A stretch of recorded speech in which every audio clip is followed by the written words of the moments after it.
The unique cultural atmosphere of the 1980s emerged from a relationship between the subjectivity of social environments, the availability of diverse materials, and a response to the economics, politics, and popular trends which all contributed to the spirit of the times. These elements shaped how people expressed themselves and how it influenced the creative process of artists. In the late 1970s and early 1980s, three distinct cultural movements emerged in New York City. First, there was disco, with its iconic styles of dress and music. Then punk developed, which had its own music, its own fashion, and a rebellious attitude. Finally, hip-hop culture emerged, introducing rap and breakdancing. These three worlds coexisted in New York City, each with its own unique interests, influences, and forms of expression. During this period, street art flourished, with Jean-Michel Basquiat emerging as one of its brightest stars. Starting at age 18, his work was initially under the tag Samo, meaning same old, a critique of art that came before. By 20, he was showing in galleries, and by 21, he was featured in major exhibitions worldwide, becoming a critically recognized artist internationally. His street art was notably text-based and poetic, often featured crossed out words that reflected his cultural heritage as an African-American artist with family roots in Puerto Rico and Haiti. Beyond his street art, Basquiat appeared in films and music videos. He was in Blondie's Rapture video, and he was also a musician.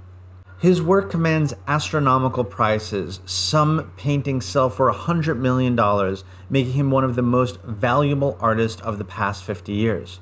Tragically, he never witnessed his success, as he died at the age of 27.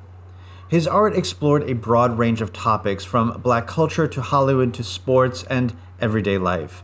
A pivotal moment that deeply influenced his work was the death of his friend Michael Stewart, a street artist who died after being beaten by police officers for creating art on a subway platform, a non-violent act that ended tragically.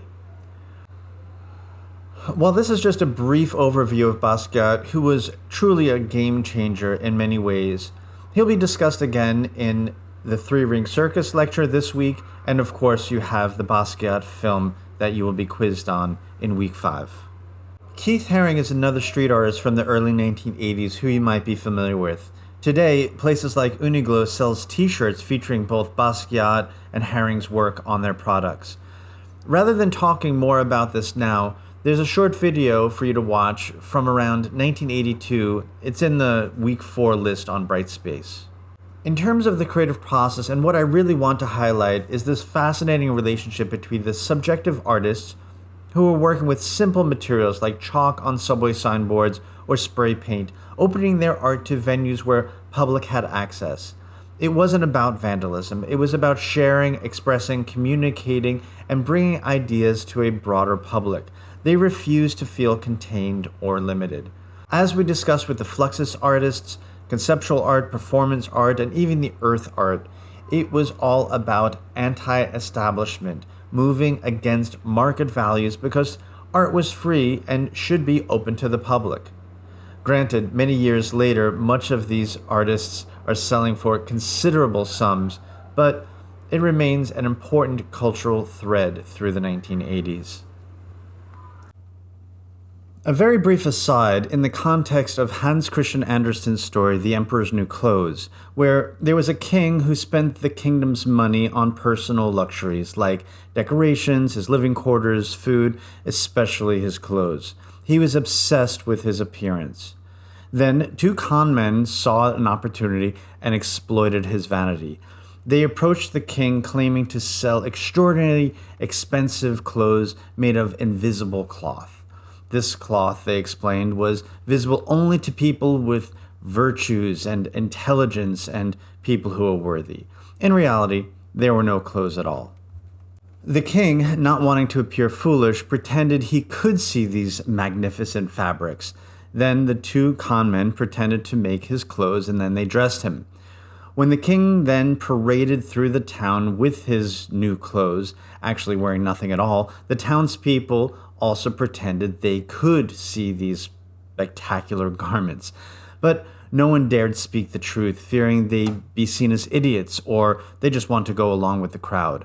Finally, a child from the crowd cried out, "The king isn't wearing any clothes at all." This simple truth revealed the reality that everyone realized and were all understandably tricked. This story relates to much of the art from the 80s and 90s that I'm about to show you. It's up to you and your role as the viewer, the viewing audience, to question the collective delusions the Emperor's New Clothes effect has on people. Do people truly believe some of it is art, good art, important art, expensive art? It's all built on a belief system which is deeply connected to the construction of historic narratives that supports these myths. Or not. In the lecture about the 1970s, there was not much traditional painting shown beyond the photorealists' work. This wasn't like the pre-World War I expressionists or the post-World War II abstract expressionists. In the late 1970s, a group of neo-expressionists emerged, representing an interesting third wave of expressionism. The term neo appears frequently in the 1980s as artists were repurposing earlier artistic techniques.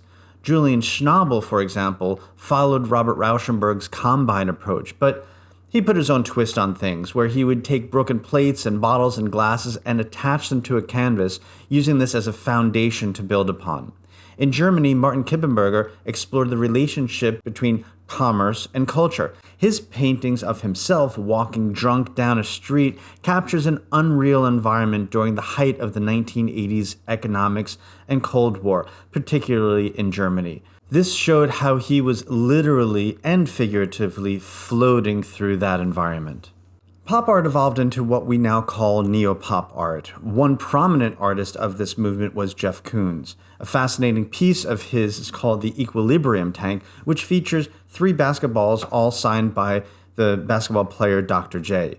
These basketballs were submerged and floating at the same height in a tank. And you might wonder, how is it possible since basketballs normally would have floated on water? The secret lies in the use of mercury, that the weight was inside of the basketballs, making them sink to a specific level. This piece sets the stage for the art world I'm about to discuss in the 1980s. Since there's a student talk about Jeff Koons, we'll wait for that presentation to offer more examples of his work.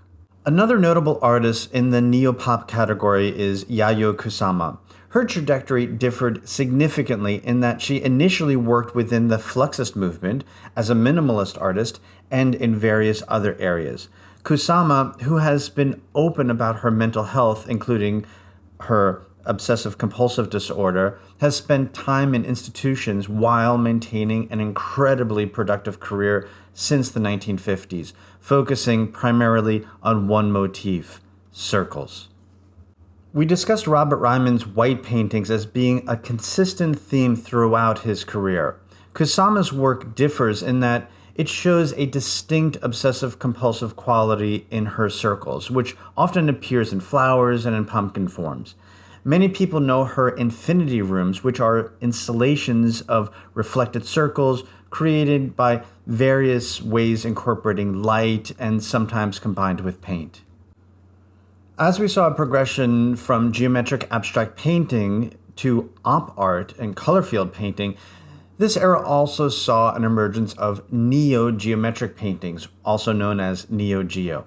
Peter Halley is a significant figure in this movement. His work focuses on combinations of cells and conduits, while geometric abstract painting from the 1950s aimed to avoid meaning or references. Halley embraces this symbolism of form. In his work, cells represent various enclosed spaces, from rooms or prison cells or even biological cells. The conduits connect these cells, symbolizing different connective elements like hallways, water pipes, or electrical wires. Halley was fascinated by how this relationship between cells and conduits reflect the structures of our built environments, from cities to the constructed world we inhabit. The Pictures generation refers to a group of artists connected to a New York gallery called Metro Pictures. They were a specific group of artists who specialized in blending different subjects, For example, Ashley Bickerton used pop images to create what appeared to be flotation devices, similar to what I mentioned earlier about Martin Kippenberger's floating imagery. To understand Bickerton's work, imagine that the essential products you would take to a deserted island. That's one way to think about his creative process. Cindy Sherman, who has been active since the early 1980s, became well known for her self-portraits that recreate scenes from famous films, essentially creating selfies. Her work evolved into self-portraits that were inspired by horror films and various character types that always maintain a referential relationship to famous paintings or other cultural resources. We're going to see more from Cindy Sherman in an upcoming student presentation. Another Pictures Generation artist, Jenny Holzer, worked exclusively with words in a format she calls truisms, presented in various ways, projected onto buildings or displayed on signs, always conveying basic truths. This notable projection appeared in Australia, and recently, in 2024, she had a major exhibition at the Guggenheim in New York City, where words cascaded down the entire rotunda spiral. It's worth noting that these last three artists were all women, a significant shift in our discussions from previous lectures. Another female artist in this Pictures Generation is Barbara Kruger, who focused on a critique of media, examining advertising, consumer culture, and propaganda. Her work maintained a consistent palette of red, white, and black, often juxtaposing images with text, while expressing a strong feminist perspective.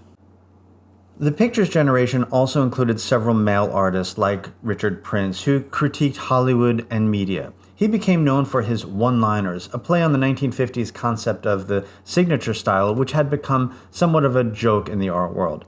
Like a comedian's quick punchline, Prince created paintings that were literally one-liners, though some later became a little bit more painterly. Christopher Wool's work was heavily influenced by punk culture and New York City's gritty urban atmosphere. He frequently incorporated text from films like Apocalypse Now. One piece featured a quote, "Sell the house, sell the kids, sell the car." Another reads, "Run, run." As his creative process developed, text became patterned, leading to interesting merged compositions. Joyce Pensado was also deeply influenced by the raw New York City punk scene. These works were particularly interesting because they were playful references to abstract expressionism, creating circles and forms that somehow accidentally were transformed into cartoon-like figures.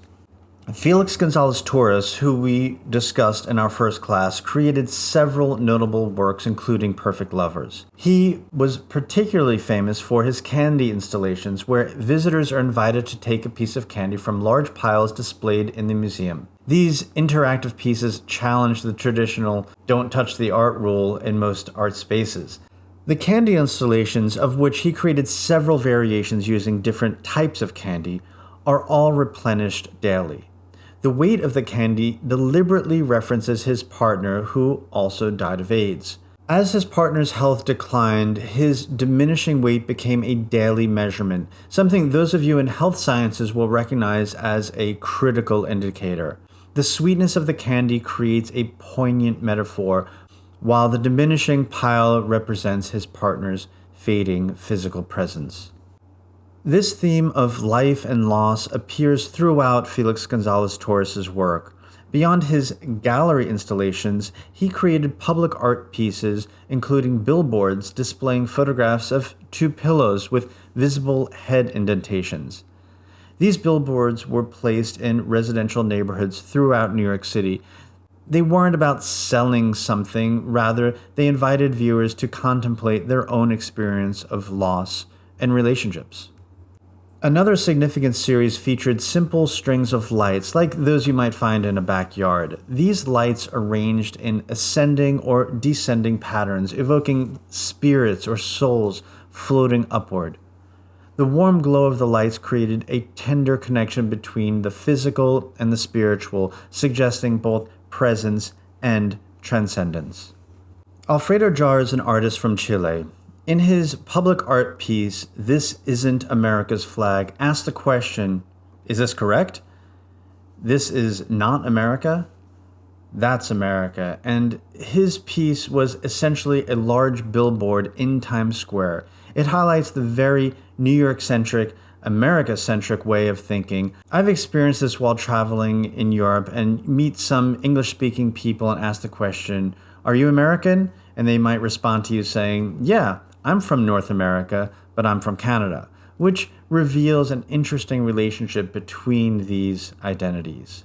We will discuss more of this global worldview in the next lecture about the 1990s.